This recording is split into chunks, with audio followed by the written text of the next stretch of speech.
그래서 이제 사실 그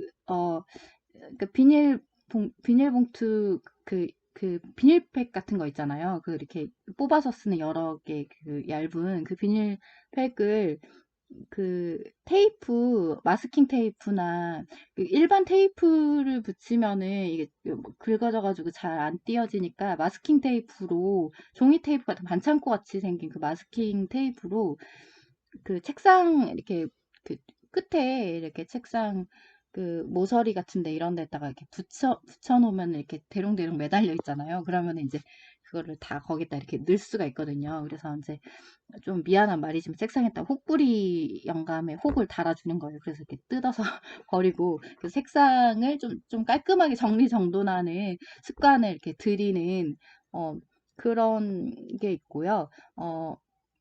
그리고 또 하나는 이제 독서실은 저는 이렇게 별로 가본 적은 없는데 그래도 이제 독서실에서 굉장히 친한 친구를 원래 이제 같은 학교였지만 거기서 굉장히 친해진 친구가 있었어요. 그래 친구들이 있었어요. 그래가지고 그 독서실에서 막 자고 뭐 이랬었는데 근데 이제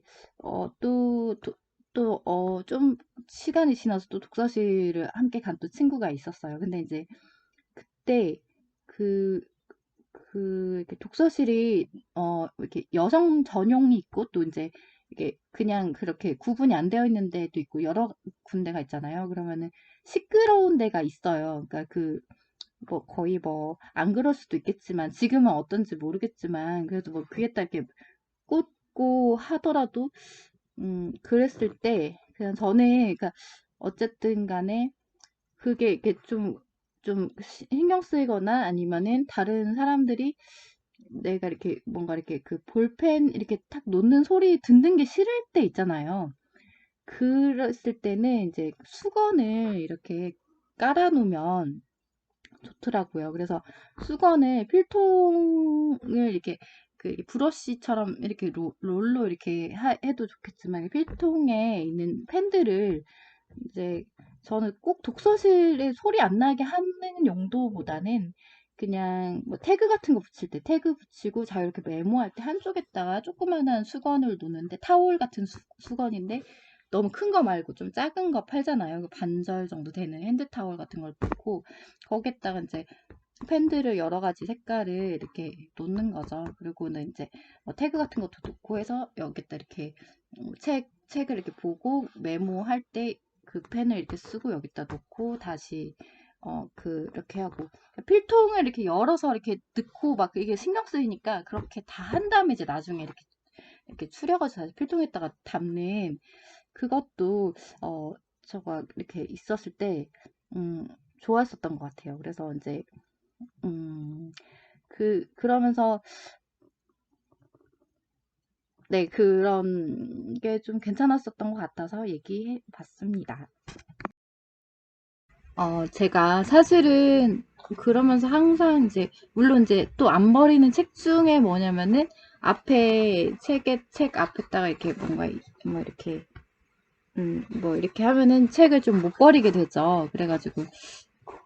그래서 이제 그렇게 받은 책들이 있는데, 그 중에서도, 그니까, 이거는 내가 꼭 계속 많이 읽어봐야겠다라는 그 생각이 들었었던 책이에요. 네, 제가 그러면서 사실은 이렇게 좀 그런데 이런 책 이렇게 뭔가 그런 거 있잖아요. 저한테는 뭔가 이 순간도 참 좋았어요. 그러니까 뭐냐면 사실은 제가 어, 보통 이제 제가 아는 친구들 중에서 일찍 결혼한 친구들은 초등학생 일찍이라고 해야 되나? 또 아니 20살에 결혼해서 이렇게 결혼해서 하면은 굉장히 또 그렇잖아요. 또 아니면 또 좀 더 어떤 또 분들은 정말 60이 넘어서도 이렇게 결혼해서 자식을 낳기도 하고 하니까 그래서 이제 사실 뭐 어떤 연령대다라고 할 수는 없는데 근데 이제 어 제가 이제 친한 친구들은 어, 이제 친구들 중에서 이제 엄마인 친구들이 있기 때문에, 그러니까 그래서 이 책을 사실은, 어, 항상 책상에서 버리지 않고 저는 읽는데 이 책이 내용에서 볼만한 거 태그할 것도 많았고 또 이렇게 제가 이렇게 뭔가 개인적으로 이렇게 사진을 찍어서 올려두고 싶을 만큼 그런 내용들이 좀 있었음에도 불구하고 혹시나 오해하진 않을까 싶어가지고 왜냐면 저는 사실 뭐 아이를 그러니까 아이가 있거나 이렇게 하는 그런 게 아니다 보니까 그러면 그 엄마라는 그 존재는 사실 그 좀 여러 가지 생각을 하게 하는 것이잖아요. 그렇지만 또 그럼에도 또 이게 객관적인 측면하고 또 내가 직접적으로 들어가서 주관적인 측면하고는 정말 그 정확한 이렇게 이렇게 좀 객관화가 되기가 쉽지가 않죠. 그래서 그러다 보니까 그 어떻게 해야 될지도 모르겠고 근데 제가 이제 어, 이렇게 일이라는 거를 그렇게 많이 해본 것은 아니지만 일이 없이는 못 살았던 것 같아요. 그래서 항상 아주 적은 돈을 받고서라도 항상 일을 하고 살았거든요. 그러니까 좀 이른 나이부터 계속 이제 일을 항상 하고 살았는데 그때 이제 일하다가 내가 이거는 정말 배우길 잘했어 라고 생각했었던 게 이제 그 양성평등 그 운동에 참여를 하고 그 양성평등의 이제 그 협회에 이제 그런 에서 이제 그 인터뷰를 했을 때 그때 굉장히 많이 저는 인터뷰를 하면서 물론 이제 내용을 정리해서 이제 그 말했었던 이제 제가 인터뷰를 했었던 내용을 이제 그 기사화해서 이렇게 만들고는 했는데 근데 이제 그때는 굉장히 많은 것들을 조금 배우게 됐었던 것 같아요. 그래서 양성평등이 왜 중요한지 이런 것들을 좀 알 수 있었고요. 그래서 그 과정이 굉장히 어떻게 보면은 좀 치료가 됐었어요. 그래서 사실 참 다양한 시선이 있는 것 같아요. 그러니까 그 중에서 이제 보수적일 수도 있지, 그러니까 뭐뭐 할 수도 있지라는 그게 그 말이 굉장히 저는 와닿았었어요. 그러니까 어떤 것에 이론 했을 때 굉장히 주장하고 뭐 그것을 굉장히 이렇게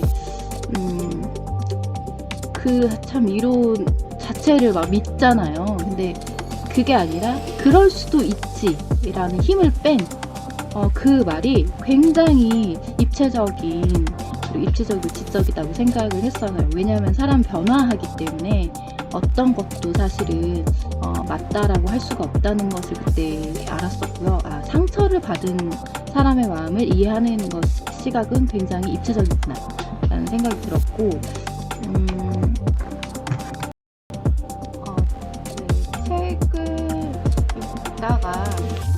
책을 읽는데 책 말고 그냥 일반 뭐 유행하는 뭐 공부법 뭐 아니면 그런 것들 있잖아요. 그런 것도 궁금해서 이제 그건 도서관에 없으니까 이제 서점에 가면은 이제 뭐 어떤 문제집이 유행이고 어떤 뭐 시사 상식 뭐 이런 책이 어디서 나온 게 유행이고 어떻게 개정됐고 뭐 이런 것들 그냥 훑어보고 있거든요. 그래서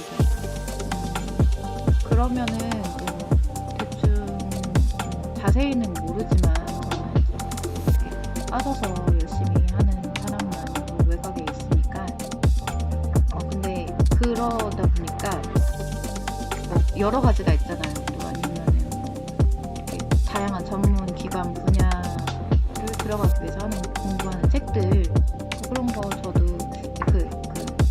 자격을 얻기 위해서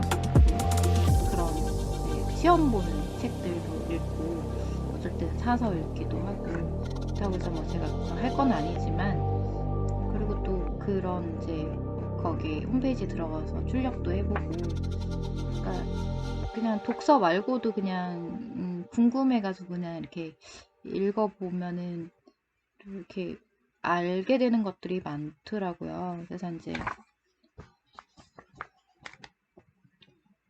저 이거 이제 이렇게 예전에 이제 출력해놓고 재밌게 읽었다고 하면 좀 그렇겠죠. 그냥 읽었어요. 읽으면서 이렇구나. 그러면서 이제 제가 봤던 게 이게 일부 개정 2021년도 1월 26일 거래요. 법제처에 있는 거를 한번 읽어봤는데 제 48조 내용이에요. 보조인이라고 하네요. 보조인. 1번 항은 피해 아동 및 아동 학대 행위자는 피해 아동 보호 명령 사건에 대하여 각자 보조인을 선임할 수 있다.